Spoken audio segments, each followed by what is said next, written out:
How things are done in the rave scene. Yes, how things are done in the rave scene. Well, I get to this house party in Pittsburgh, and it was a friend who had a friend that was a little upset with me, a fellow DJ, and I wasn't sure if it was going to go down that night or not, but it ended up going down. Basically, I was making some waves in the Pittsburgh scene as a happy hardcore DJ. Me and my buddy Judd, who owned Phoenix Management, we pretty much were breaking all the rules. We were throwing parties, we were including people who wanted to be included, we were giving people a chance, but especially in the beginning, he and I were tight. He had the sound system and the money, and I was the talent, and it was as simple as that. And this guy, who, I mean, I wish him well now, it's all water under the bridge. I really, it's not a big deal. These are just old rave stories, but I think I went into the kitchen to grab a beer or something, and he and I start talking, and I just said to him, hey, look, man, I really don't even like the tension that is here between us. I'm not interested in it. I'd like to just bury the hatchet. We started to bury the hatchet, and that's when sort of things got a little bit messed up. He said, the way that you're doing things just isn't the way things are done. And, me being young and probably a little sensitive, and also him being sensitive, because why would you care to say that? But, I was like, well, what do you mean? And he's like, just everything that you guys are doing with this, it just isn't the way things are done. And I said, look, man, I'm not trying to step on your toes. I don't have a problem with you. But I'm going to keep doing what I'm doing because it's what I genuinely want to do, and my intentions are good. I'm not looking to mess with you or anything.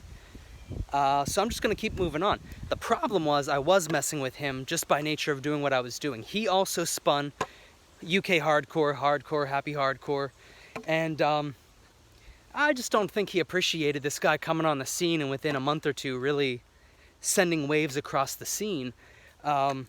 But as I've mentioned before, it was little things. It wasn't so much the music. That was a part of it, but it was also the look. I looked like the people that I spun to because they were all my friends. I was a little mollied up, happy hardcore kid. This guy really wasn't so much. He was too deep into kind of, I don't know, I guess just kind of the other part of the scene, which is the professionals that throw the shows and stuff, and that's great. He got way more gigs than me, especially up in Toronto and stuff. But when it came to an identifiable artist that really spoke to the fans, it was definitely more so me. And I just don't think that he liked that. He didn't like that in his hometown that he had been grinding in for 2 years, that I came out and did what I did. And it wasn't meant to be malicious. I didn't even know I was stepping on his toes. I really didn't. It's just like basically jealousy. Like, hey, you have all these fans, and like I've said in other videos, I had people coming from Michigan and all over, and it's not me tooting my own horn, it's just what it was. And people see it and they get upset. It's like people would ask for autographs. And that was pretty cool. At 20, 21, 22, that's a pretty cool thing. And even more than the autograph, it just proved to me that things were working. So I stayed on my path. I was getting gigs locally. A lot of the house guys liked me because a lot of the house guys were mentors to me. Sean Kramer, Wes Devious, my buddy Kevin, who at that time was DJ Endy, Spinnin' Trance. These were guys that were older than me that took me under their wing to a degree.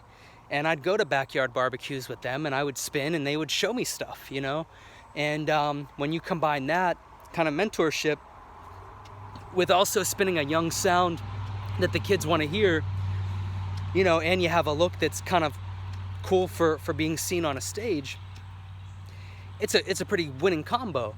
And it ended up getting to the point where the girl who was the host of the party basically just said, like, guys, just stop it. And she even said to him, just let him do what he's gonna do. Like, why are you even bringing this up right now? And she had kind of basically said, she didn't want to really school him because they were much closer friends than I, but she did understand that he was wrong for bringing it up and basically starting trouble. And it's like, don't start trouble, just work harder. Like, you know, I'm not personally attacking you because people like me, and I certainly don't want you to personally attack me. Just work harder, or better yet, just like, let's team up and figure out a way to dominate. But, you know, she eventually just said, dude, you have to chill out. Like, just let him do what he's gonna do. Don't say anything to him. Like, he's not hurting you. Just let it go. And eventually he did, and we really didn't speak the rest of the night or pretty much ever again. But, you know, it kind of just is what it is. The big story, the big kind of punchline here is, you know, there's gonna be haters at any level. And at that time, I'll tell you what, the amount of sleep that I lost thinking about that, because I really did, I mean, I hope I reflected in this video, I really did feel blindsided because my intentions were pure. I really wasn't trying to stir the pot. I just wanted to spin. I had an energetic stage presence. What can I do, you know? And people liked it, you know? I drew a crowd. It's like, what can you do? And then I realized, oh, shoot, like, people are mad about this. People are jealous about this. I'm stepping on toes. Like, you know, if you really see clearly with marketing and business, you know, that's a good thing, you know, especially when you don't intend to. I mean, if you're trying to go out and do that, you know, it's kind of to a degree like trolling, but even if you're not, it's like, whoa, this dude's just like, he's rocking it. So don't get down. I mean, don't get down, first of all, in your local scene, because your local scene is just your local scene, especially nowadays. I mean, with such a global market, so what if a local competitor who spins the same sound is mad because you've got the spotlight for a minute? Enjoy that spotlight and milk it for everything that you can, and get connections and create longevity with that for as long as you can, like I did. It eventually, you know, took me down to living on the beach in Miami. So, you know, I thank him for that kind of sort of rivalry, you know, sort of silent rivalry where we didn't talk, but I knew he hated me. So I made sure that I was always, you know, digging in where it was sensitive. He was a much more technically sound DJ than me, but entertainment-wise, couldn't even compete. And so you have to understand that people are going to get mad. There's going to be haters, and you got to get over it. You know, people are always going to be mad if you're doing something that really shakes things up. And don't let that get you down, you know, especially if you're a young DJ or a young producer.